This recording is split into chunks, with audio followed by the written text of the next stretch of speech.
میدونید این خیلی مهمه. ما الان آثار بزرگی رو داریم که از زاویه و منظر خودمون خوانش میکنیم، تعبیر و تفسیرشون میکنیم، ولی میتونیم بگیم که این خوانش من جوکاره، شما استاد یزدانپناه‌ست، شما خانم دکتر تقوی است. اما این که تو ذهن اون معمار این گذشته ما نمیدانیم. اما وقتی که اینها مکتوب بشه، آیندگان دیگه با دیدگاه مؤلف آشنا میشن. حالا میتوانن خوانش شخصی خودشون رو هم داشته باشن، اونم هیچ اشکالی نداره. ما به ازای هر مخاطبی که داریم ممکنه خوانش متفاوتی داشته باشیم و اون خوانش‌های فردی و شخصیشونه، جای خودش بسیار محترم و ارزشمند میتونه باشه. گاهی ممکنه یه مخاطب یه چیزی داخل کار من ببینه و بسیار هم برام پیش اومده و بگه که از 1000 کیلومتری ذهن منم موقع خلق اثر عبور نکرده، ولی الان که نگاه میکنم میبینم نه، دقیق داره میگه، درست داره میگه و این دست من در رفته یا لطف الهی بوده، هرچی بوده توش تجلی پیدا کرده، ولی خود من شاید توجهی نداشتم. اینجا رسمی بندی ها را ما از زندان قاب آزاد کردیم و گذاشتیم این نقش رو اون بستر خیلی راحت‌تر، آزادانه تر حرکت بکنه. این بخش هایی که دارم میگم، تفاوت هایی که هست با کار گذشتگان، در اصل همون خوردریز خلاقیت هایی بوده که ما سعی کردیم اصول رو حفظ بکنیم، اما یه اتفاق هایی رو هم شخصی درش ایجاد بکنیم که حالا اصول بنیادین رو هم تحت شعاع قرار نده. باز از یک منظر دیگه همون رسمی بندی ها و قوس گنبد رو شاهد هستیم. ما در دالان ورودی به گنبدخانه یک شکافی در گنبد ایجاد شده که فرد از ابتدای در ورودی که وای میسه عکس گنبد رو میتونه ببینه و این یکی از زیبایی ها و خلاقیت های خاصی هست که توی این عمارت خاص گنجانده شده. خب برای دانشجویان عرض بکنم که عزیزان، ما وقتی طراحی سنتی یاد میگیریم عموماً کاملا به ما فلت آموزش میدن. شاید یکی از دلایلش هم اینه که خیلی از استادانی که طراحی سنتی به ما آموزش میدن از حوزه فرش هستن یا حوزه تذهیب و هنرهای سنتی اینچنینی که یه عمری فلت طراحی کردن. اما وقتی که میان در حوزه معماری یا در حوزه صنایع دستی، ما با یه حجم سر و کار داریم و باید به گونه‌ای نقش بزنیم که این نقش مثل یک لباس بر این قواره صحیح و درست بنشینه و این خیلی خیلی مهم هست، نکته بسیار مهمی است. و چگونه باید واگیره بندی کرد، چگونه باید قالب گرفت از این قواره و اینها، اینا نکات فنی هست که حالا در این مقال و مجال نمی گنجه که خدمتون شروع کنم به توضیحات. انشالله اساتید سر کلاس های درس حتما خدمت شما توضیحات لازم رو ارائه خواهند کرد یا اگر کسی واقعا علاقه من بود میتونه به خود من تو دانشکده رجوع بکنه، براش توضیحاتی ارائه بکنم انشالله که رهگشا باشه. بنابراین این نکته خیلی حائز اهمیت هست که ما به گونه‌ای طراحی بکنیم که در ابعاد مختلف کار درست روی بدنه بنشینه و بتونه که مخاطب رو جذب خودش بکنه، به خصوص مخاطب متخصص رو. تو این رسمی بندی باز ما 8 تا پاباریک داریم پشت محراب، 8 تا ترنج داریم، 8 تا رواق داریم و این گرهی که میبینید از گره های دوره ایلخانی هست که ما اومدیم روی آجر کار شده بوده در سنت معماریمون، اما ما اینجا تبدیلش کردیم این گره پیلی رو به گچبری و سعی کردیم به یک نحو دیگه از سنت ها و داشته هامون با یک بیان بصری دیگه، با یک متریال متفاوت استفاده کرده باشیم تا بتونیم بین این سازه امروزین و سازه هایی که در گذشته داشتیم یک پل ارتباطی ایجاد بکنیم. رواق‌هایی که ما داریم که یه پلکانی که این مربوط به رسم بندی و مقرنسشون هست به طبقات بالاتر اتصال پیدا میکنن که این مربوط به اون گنبدهای جنبی هست. اینجا از زاویه دیگر محراب رو میبینیم که سوره جمعه به عرض 90 سانت و طول 36 متر توسط استاد احد ترابی عراقی نوشته شده و استاد هاشم راشدی و استاد مجید سنگتراش گچبریش رو انجام دادن و استاد حسن که بسیار زیبا انجام شده. ما یه استاد اکبر هم داشتیم که بوم اندازی ها رو انجام دادن و این بوم اندازی ها به این معناست که گچبری رو طی چند لایه انجام میدن. من این نکته رو خدمتتون عرض بکنم که خیلی از دوستان از ما میپرسیدن که چرا توی اقلیم مرطوب کیش چرا گچی که زود تبله میکنه از بین میره. روی این ما یه کار مطالعاتی انجام دادیم و بعد متریال گچ رو قانع شدیم که استفاده بکنیم و اون این کار بود که یک استاد متیوفر ما رو برد به شهر قدیمی حریره و اونجا گچکاری هایی بود که میدونید که یک کاخ ساسانی هم ما در کیش داشتیم که بقایاش هست و اونجا هم گچبری های فراوانی داره که باقی مونده، خوردریز هاش و اینها. من در کتاب هم بهشون اشاره کردم. ما به شهر حریره رفتیم و بعد این شهر حریره 800 سال پیش توی یک زلزله کاملا میخوابه و از بین میره.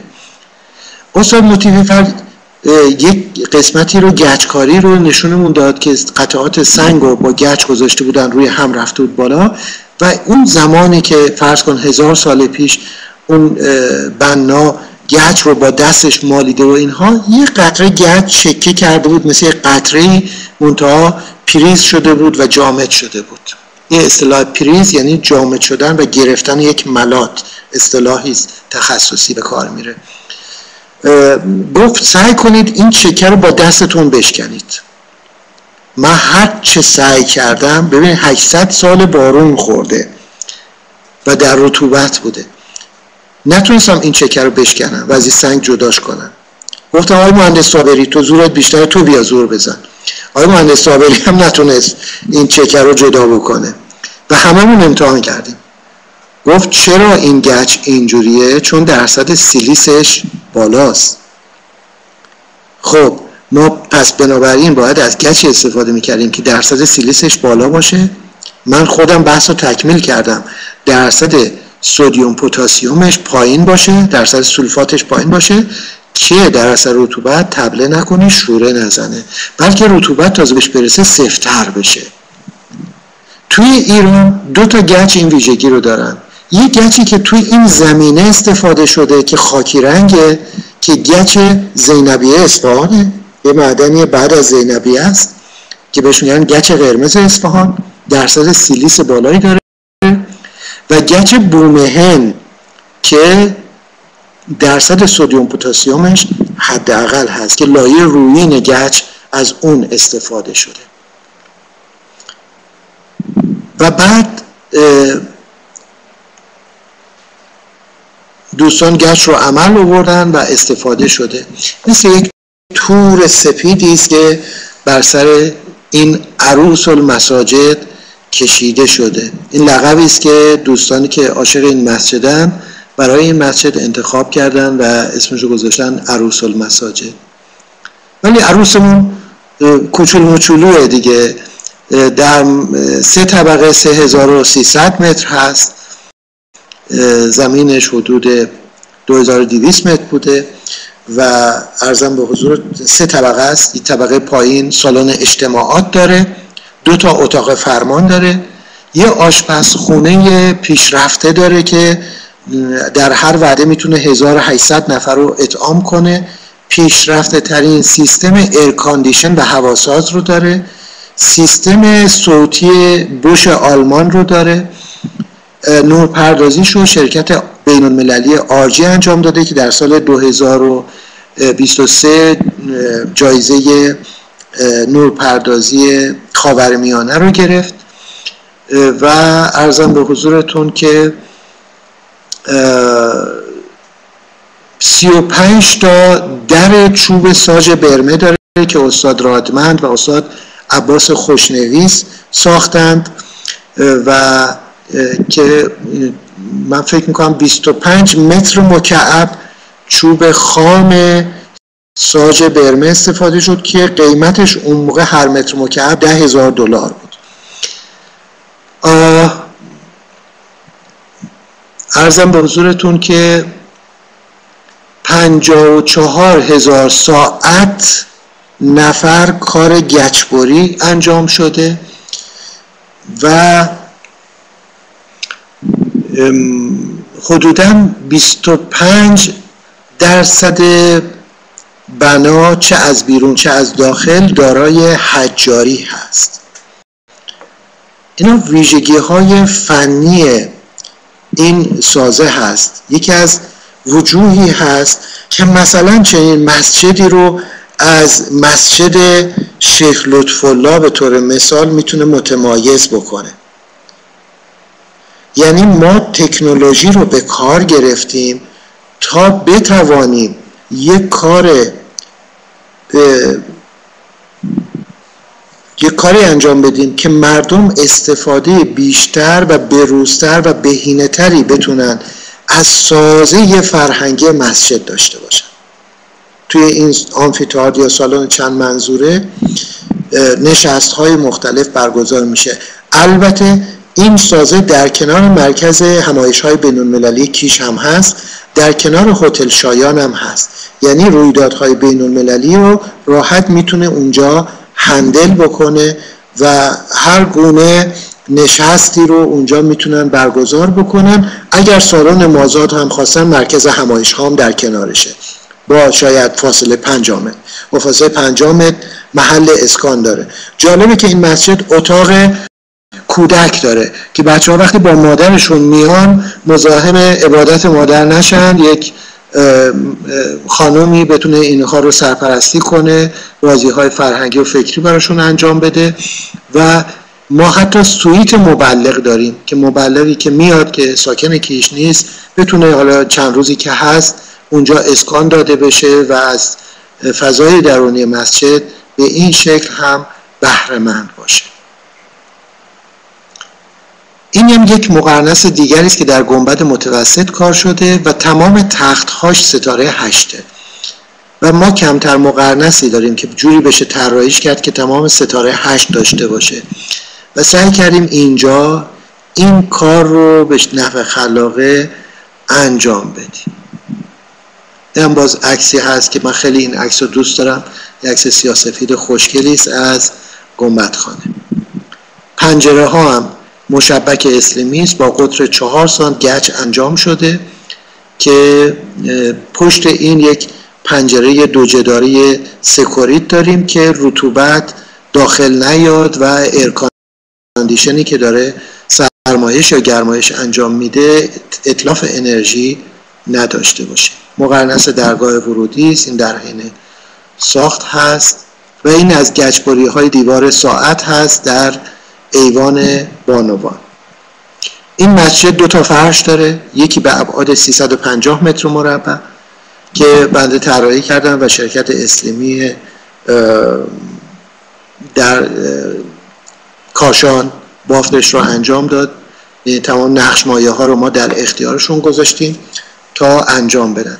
یکی از ویژگی های خاص این مسجد محرابش هست. ما 8 مرحله خلوت و جلوت یا بگم کثرت و وحدت رو تجربه میکنیم از درگاه ورودی تا رسیدن به محراب. باز اینجا عدد 8 رو به کار گرفتیم. اولا 8 پلکان داریم تا تا میرسیم به ایوان ورودی. بعد 8 بار خلوت و جلوت رو طی میکنیم، برخلاف تمام محراب‌های تاریخمون که اوج هنرنمایی نقوش بر پیکره محراب هست. این محراب سپید یک پارچه است و گویی فرد میخواد از حجمه روزگار به آرامش و سکون این محراب پناه ببره، از حجمه و شلوغی روزگار به آرامش بیکرانه این محراب پناه ببره. اینجا شما یک سروی رو میبینید که این سرو رو من برای محراب طراحی کردم. محراب ما، حالا یک دیتیلش رو ببینید، از نوک سرو تا بریم به پایین.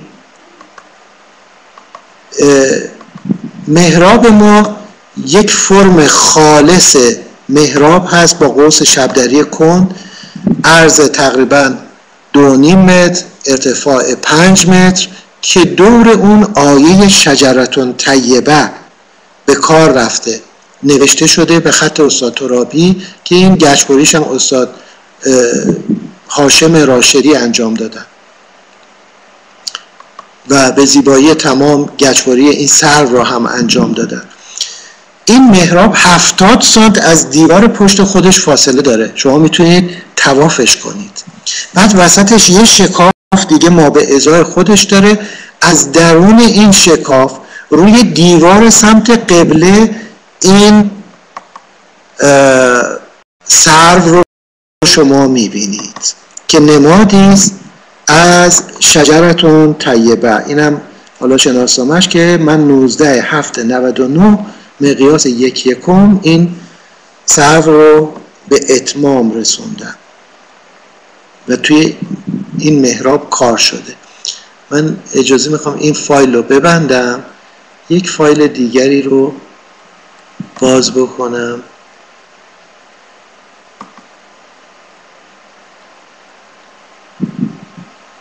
اینجا محرابمون بهتر پیداست و این سرو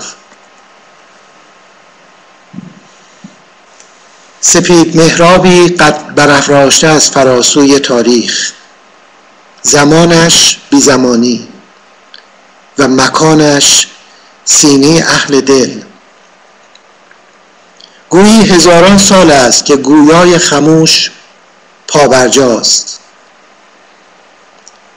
و گویای سخن پاک است، سخن پاکی که چون درختی پاک است که به فضل خدای و به اراده او شکوفا می گردد، ریشش در زمین و شاخه‌هایش در عرش است. دروازه کهن طریق اوست و پناهگاهی برای پناهندگان از شلوغی روزگار به آرامش بیکرانه سپیدی این محراب. شاید این استیتمنت این محراب باشه. این محراب رو هم ما از قاب مستطیل، میدونید در هنر اسلامی قاب مستطیل، کادر مستطیل نماد ابعاد مادی عالمه و فرم‌های مقوس دارای قوس ابعاد معنوی رو القا میکنند. اینجا فرم معنوی خالص رو گذاشتیم و اون سرو که از اون شکاف محراب نمایانه، از این زاویه بهتر پیداست.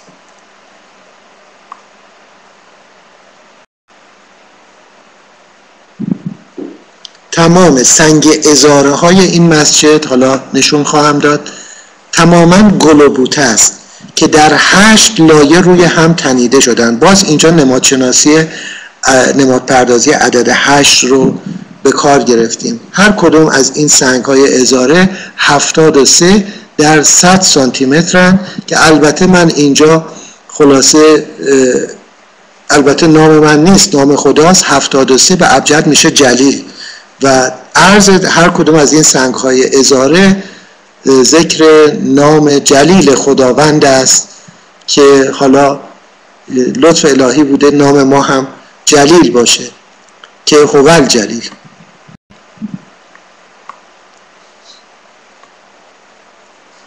هم از یه زاویه زیبایی این ورودی در اصلی هست که ورودی آقایان هست، از این بخش میتونن وارد بشن، تو خانم‌ها هم میتونن وارد بشن. بعد درهای جنبی هست که به بالکن بانوان منتهی میشه. ببینید از این زاویه این که محراب از دیوار پشت فاصله داره و این چهارپایه رو گذاشته بودن دارن کار میکنن کاملا مشخص هست. این بخشی است از سنگ‌های بیرون که دور رواق‌ها کار شده.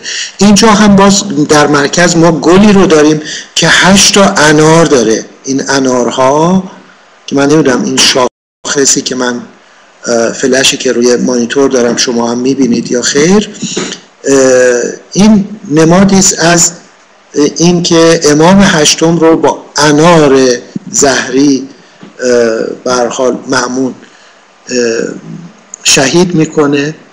البته روایت دیگری انگور بود که البته دیدیم اینجا انگور رو اگر بیاریم یه خورده شاید فضا از اون معنویت خودش خارج بشه، دیگه نهایتاً فرم انار رو گذاشتیم. این طرحی است که مربوط به سنگ ازاره هست که من باز این طرح رو یکم اجرا کردم و تمام این طرح‌ها رو هم در کتاب این مسجد آوردم، فایل‌هاش هم گذاشتیم که اگر یه روزگاری اینا خراب شد بتونن دوباره عینش رو درست بکنن و جایگزین بکنن.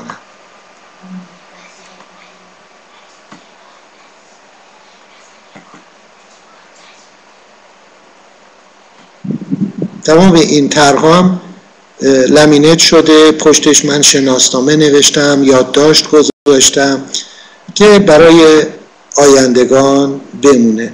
من اومدم اینجا طراحی سنتی رو با طراحی احجام تلفیق کردم که حجار یا گچبر بدونه کجا باید بره پایین، کجا باید حجم بده بیاد بالا و این دقیقاً یک تعاملی بوده که بین من و تمام این تکنیسیان های بخش های مختلف انجام شده. ما حتی با نورپرداز و تأسیسات کار و متخصص برق و همه اینها درگیر بودیم تا اون وجه هنریمون لطمه نبینه، برسیم به یه نقطه مرزی طرفین که تأسیسات کار تأسیسات ایرکاندیشن رو بتونه درست انجام بده ولی لطمه به وجه هنری سازه وارد نشه. ببین من حتی اینجا شماره گذاری کردم، لول بندی کردم، لول ارتفاعی دادم. این حتی سنگ‌های ازارمون 7 سانت قطر داشته و بعد عزیزان نزدیک به 3 سانت رو گوشته سنگ نگه داشتن، تو 4 سانت تو 8 تراز ارتفاعی این شاخ و برگ رو در هم تنیدن. این همون حجاری بود که شما تصویرش رو دیدید. این طرحی است که برای اون بخش بنده اون موقع زدم که این 55% 10 ولی هر قطعه سنگمون میشه 110%.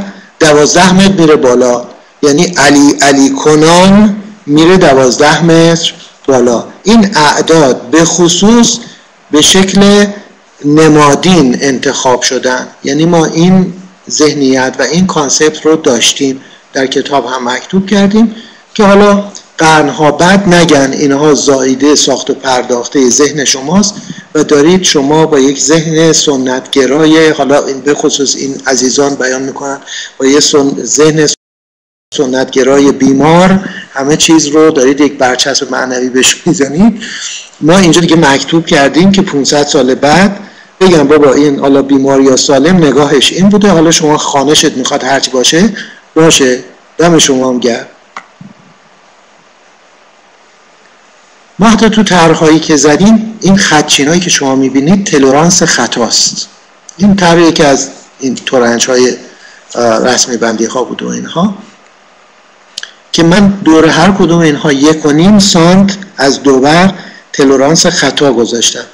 که اگر که چون تمام رسمندی ها بالاخره قابندیاش کار دسته دیگه، یه وقتی میبینی اولی با آخری 2 سانت 3 سانت 4 سانت تفاوت میکنه، گچبر بتونه طرح رو ریسایز کنه، بخورونه به کار جوری که چشم مخاطب تغییر رو نبینه. ولی خب یه جایی من دیدم که بله اون کسی که بوم کرده و رسمی رو در حال اون شاسی کشی کرده، تورنج اولی تو یک ردیف با تورنج آخری 8 سانت فرقشه که من دیگه مجبورم بهشون گفتم بریزید پایین از اول دیگه 8 سانت خطا رو ما اصلا نمیتونیم تو کار داشته باشیم ولی در حد 1.5 سانت خطا اینور و اونور طرح جای جابجا کردن و ریسایز شدن داشته باشه که بتونن اینها درست به کار ببندن.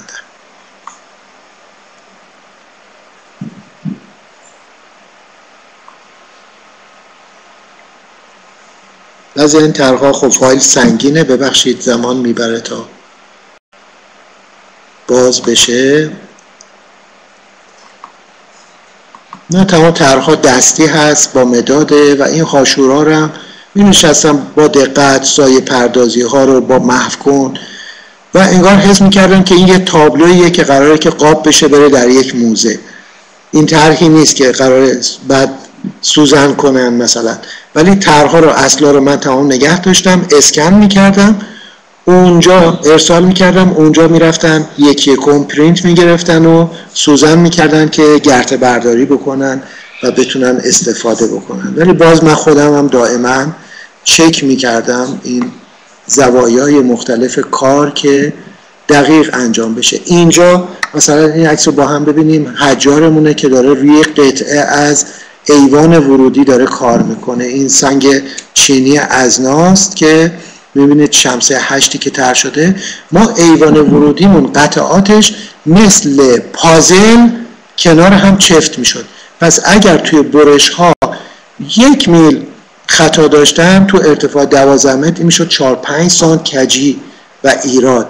بنابراین سعی میکنم با دقت تمام اینها گونیا بشه، زاویه بندی ها دقیق باشه. رو زمین اینها رو چفت میکردن، شماره زنی میکردن، بعد بسته بندی میشد میرفت اونجا برای نصب. یه نکته جالبی که اونجا خیلی مورد توجه واقع شد این که وقتی دارن قطعات گنبد رو سنگهاش تماما با دست 2 قوسی شاسی کشی کردن، بعد یک پرگار گنبد نصب شد. پرگارم اختراع بچهای سنگ اون بود، یعنی خلاقیت ما پرگار گنبد نداریم اصلا. یه پرگار به تیرک وسط گنبد که شاهنگ روش نصب میشه وصل کردن که این قوس کاملا شبدری کند در بیاد، جایش تو رفتگی بیرون رفتگی اینها ایجاد نشه و این قطعات سنگ 6 ضلعی تماما بیاد روی یک روالی هی کوچیک‌تر بشه تا بشینه روی این شاسیه ها دقیق. اما کاری که کردیم ما اومدیم توی فصل سرما، فصل خنکا سنگ ها رو نصب کردیم که اینها وقتی فصل گرما میشه و این شاسی فلزی باز میشه این سنگ ها از هم بازتر بشن و تو زمستون بیان چفت هم قرار بگیرن. اگر برعکس این عمل کرده بودیم زمستون این سنگ ها مثل دندون رو هم فشار می آورد و سنگ ها خرد می شد. حتی این پنجره های فولادی رواق ها رو ما فرستادیم پیش یک از شاگردان قدیمیم که الان متخصص طراحی جامدات هستن در کانادا. در تلرانس دمایی کیش تمام این انبساط حرارتی و حجمی اینها رو حساب کردن و به گونه‌ای کار کردیم، خلاصی گذاشتیم که وقتی در فصل گرما میریم این خدای نکرده یه دفعه دچار اعوجاج در 9 تا پنجره فولادمون نشه. این فولادها هم استینلس استیل 316 کار شد که اونجا به مرور زمان دچار به اصطلاح زنگ زدگی نشه. تو کیش سال یه بار قاشق چنگالشون باید عوض کنن، زنگ میزنه. یه چند تا فیلم با هم ببینیم، بعد اگر پرسش و پاسخی بود در خدمت خواهم بود.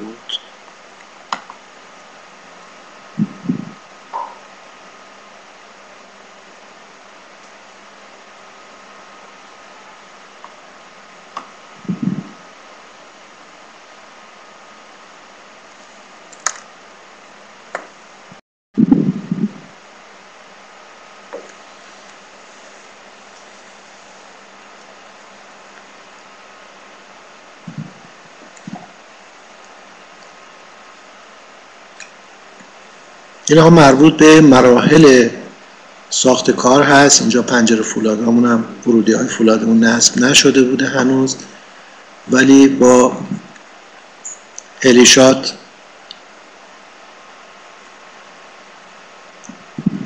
از زوایای مختلف فیلم برداری میشد تا در روند کار ما کلیت کار رو هم ببینیم تا بتوانیم دقیق‌تر و درست‌تر پیش بریم.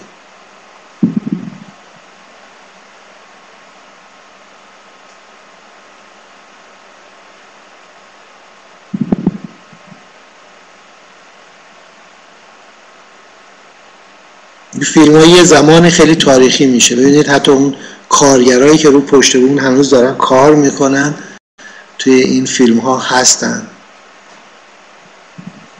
حتی سنگکارامون که در اینجا دارن کار سنگ رو انجام میدن.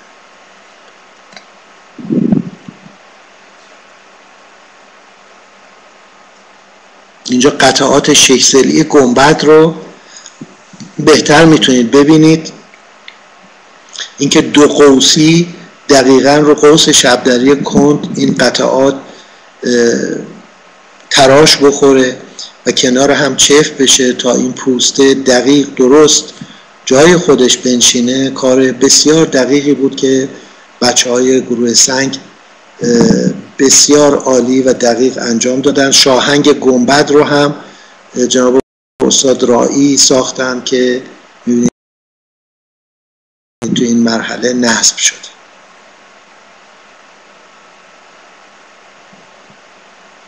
لندسکیپ خیلی خوبی هم برای کار طراحی شد که در این منظر مشاهده فرمودید. من نمیدونم که این فیلم رو الان نمایش دادم یا آن دیگری. این یه مرحله دیگه است که ببینید پوسته گنبد تا این قسمت کار شده، قسمت دیگر رو الان نشستن و دارن کار میکنن. روی مناره ها ما کتیبه آیات قرآنی داریم که با ربنا آغاز میشه. ربنا اننا سمعنا منادیا ینادی للایمان ان آمنوا بربکم فآمنا الی آخر. و همون قوس محراب رو به شکل 8 تا در مناره ها باز ما اینجا داریم. یعنی یک هماهنگی در جزء و کل هم سعی کردیم که رعایت بشه.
این مربوط به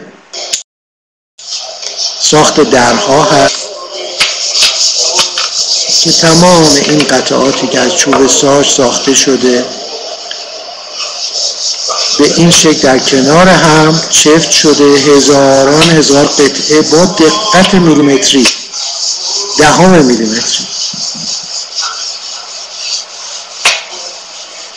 و این پازل ها بعد در کنار هم چفت و جور شده. اینجا گچبران رو میبینید که دارن کار میکنن و تمام اینا مستندنگاری شده. این خردریزهای فیلم که خیلی خیلی مهمن توی یک پروژه که متاسفانه ما در طول تاریخمون خب از دست دادیم.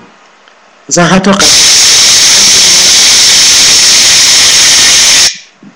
قطعات سنگ رو دوستانمون آقای کلباسی هستن ما تو ارتفاعات مختلف می بردیم، مثلا تو ارتفاع 12 متر ببینیم این قطعه چجوری دیده میشه، تو ارتفاع 2 متر چجوری دیده میشه.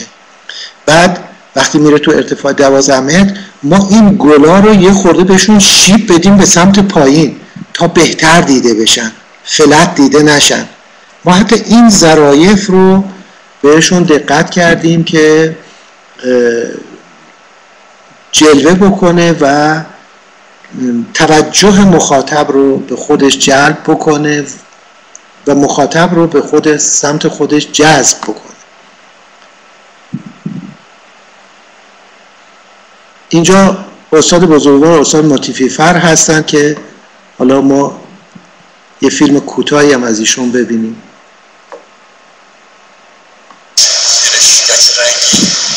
نم داشته باشه خوشمایه بندازی سطح رو باید بگذاریم تا وقتی خوش باشه بخوای گچ بندازی، چون وقتی گچ سفیده میندازی روش چون آبش میگیره سخت میشه خودی گچ و چه دلی در میاد توجهی؟ و بل نمیکنه، بعد موجه بخواد برش بدن مثلا پمپا کنه بل نمیکنه، بعد حالت مثلا چندگی در میاد با خودش لایه رو این نواره رو که مثلا این لعابه اصلی بکنه میشینه با خودش.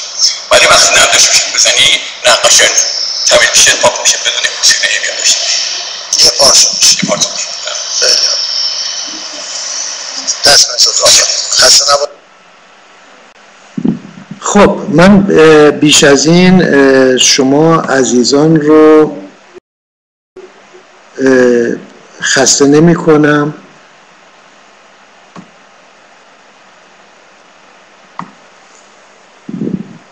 و در خدمت شما بزرگواران هستم اگر سوالی باشه.